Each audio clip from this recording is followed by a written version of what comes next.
Here we are at the end of the hour for Thursday, March the 10th for the Courage Hour. So Nancy and I are here to mastermind a bit around courage or whatever else comes up. So do you have a choice of what you'd like to talk about?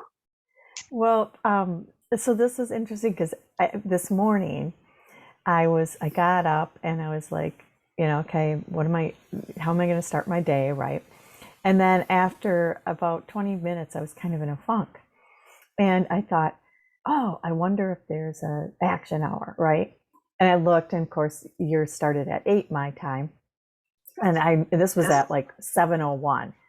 So I was like, okay, oh, it's courage hour too. So I was like, okay, I'm going to join the 8 o'clock courage hour for sure, because I feel like, I don't know if it's courage, but I feel like I'm looking for like partly it's momentum, right? Getting my momentum back. I was kind of in a funk for a few days. I'm of course a little emotional about closing on my mom's house tomorrow, giving myself space for that, but I'm excited about the Vision to Decision retreat. And I'm thinking, how just ways to shift, kind of like we were talking about last night. And I just don't quite have my oomph back, you know? So I thought courage is a great word, like getting the courage to just move forward, and stop or just get out of the ruts. And so I don't know. Any thoughts come to mind as you hear me ramble about Well, no, my yeah, rut? no. Actually, I was kind of experiencing the same thing, and we were doing our podcast that we do on Monday nights, and we were talking about this very. I was talking about how right now I was in this kind of stage of lingering, which is kind of what you're talking. Just not doing something. Feeling like I was not moving forward.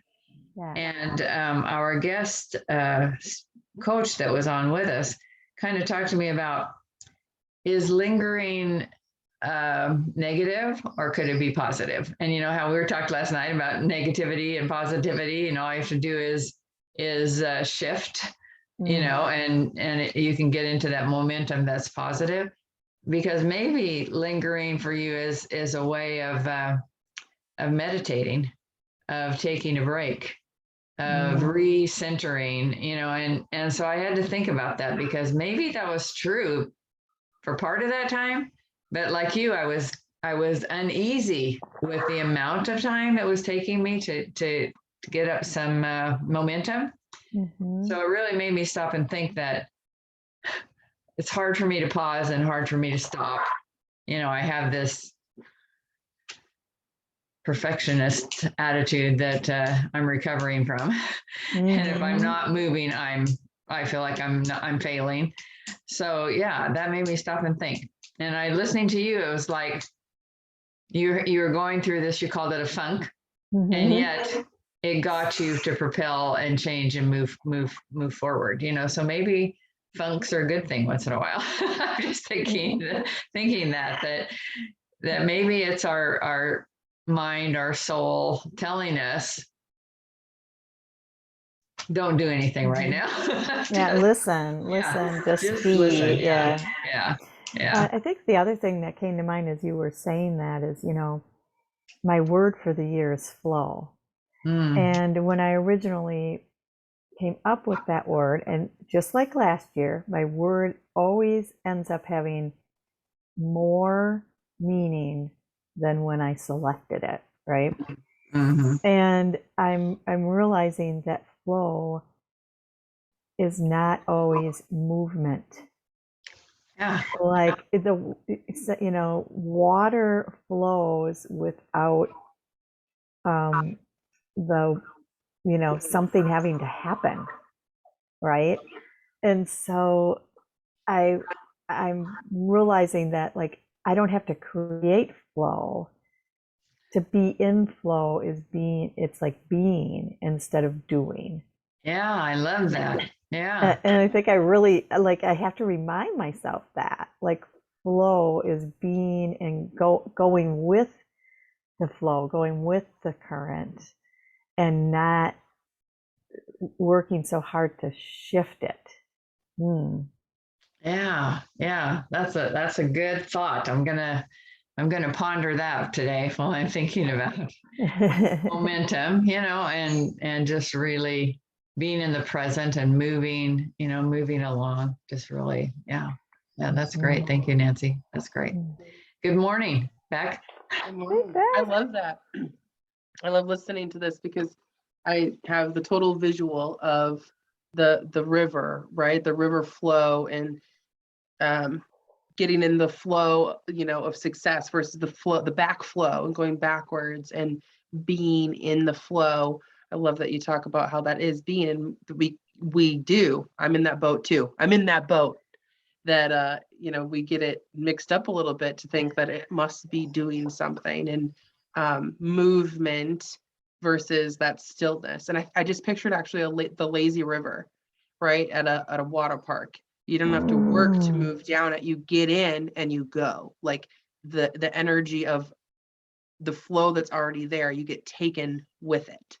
Yeah. Yeah. Yes. I Visual. like that. Yeah. The flow of energy just is also it just happens. I mean, it's what created us, it's what we are, it's everything around us, and it's flowing through us and within us, the flow of living, of life, just my word was focus. And I can just see how I can focus on the flow. Hmm. Yeah. I love the lazy river analogy. You know, it's so true. It's like you can lay there and you're still Yeah. in flow. Yeah. Yeah. Yeah. I can just Love feel that. myself in an inner tube. I feel myself in an inner tube. Just So It there's something might. that Nancy that you can really, I mean, actually both of you, because I coach with both of you, but that actually just made me put together that lazy is one of um, my trigger words. I'm forgetting the actual words that Terry and Kelly have taught me, but it was like one of my things that we just worked on like last month, that I point out, like when my negativity, my fear talks to me, um, lazy is one of the attributes that comes through, that it's in my head, even when I don't notice it. So actually thinking about being in the flow and stillness is where my fear tells me that's the negative, because yeah. lazy Yeah. river is the picture in my brain. When I think of being in the flow, I associate it with I don't do anything and I'm lazy. So that was a really interesting connection that I just made with this conversation. Great. Mhm. Great. I'm going to stop the recording. Thank you so much. Okay. So this is the beginning of the second Courage Hour on Thursday morning, March the 9th. And Becca and I were already kind of masterminding around the concept of positive attitude and how we react to experiences, situations, environments within our lives, and how we can, that's really the only thing we can control. And so last night on Heart to Heart or Heartbeat, I can't remember which we're calling it, we talked about that. So Beck, go ahead. Yeah, I loved the conversation that I got to tap into on the replay, because when I heard you guys talking about attitude, my first thought is that attitude is a negative, right? Like in when added that kind of attitude, like, because sass. Like I wrote down a couple things that came to mind when I thought about attitude, and like where did that come from? Why did I think attitude was negative? Because I got to right hearing that it's how we react. And when you were sharing about it on there, I was like, that's so true. It is an attitude, it is an expression. And in my world, sass has been kind of what that is, right? It's kind of sassy and snappy or whatever. But like spark, I thought of like, oh, what's a more positive word? Like a spark in your expression. And then I got to pride is another word that I wrote down. And I was thinking that was maybe like an attitude that is around a value, is how we get to pride, is what came to mind and I wrote down, which I thought was interesting. But I love the conversation about, really what I took away was like living in gratitude, right? And I love that you guys talked about, what did I learn and how did I grow from this, and asking those questions to really look for the good in the situations, and see, that there is hope, and that it was a really great conversation, just really about working from the heart and being forward, and having that attitude is important for expression, is what I took away. Yeah, for sure. I think attitude is an interesting word, and the way that you interpreted it. I think for the last, I don't know how long I've, well, for a long time I've been working on my attitude. I guess when I being a kindergarten teacher, and some of the things that really stick in my mind is rhyming words. Because that's something we teach kids, because it really helps them with their phonemic awareness. It helps them to really start to hear, the sounds and words and put all that together. So when I hooked gratitude with attitude, that changed my mindset around the word, because words are powerful, and words have so many meanings and interpretations and perceptions that people have. And that's can kind of hinder communication when we don't clarify what those words mean to us. And so just saying, oh, have a good attitude could mean to you, oh, I just need to be more sassy. I need to be, or someone else, it's okay to be judgmental. That's a good attitude. It's interesting that to me, I just think words are fascinating. And once I hook a rhyming word to a word, it really stays in my mind. So attitude now means gratitude. So that's the way I took care of that, because my attitude was sarcasm. That was the way I went about life, not sassy, sarcastic. And I've since learned that sarcasm, there I am clicking my pen. Sarcasm is really never supportive to anyone. I mean, people may laugh, but sarcasm has a sting to it, no matter what. So I've practiced eliminating sarcasm as my attitude. Yeah, Attitude of gratitude. I love that. Thank you for that. Yeah. So I don't even know if we talked about our intention, did we? Yes. Okay, good. All right, so it is time for us to go forth and live our intention. I'll see you back here at 10 till. Awesome. Thank you.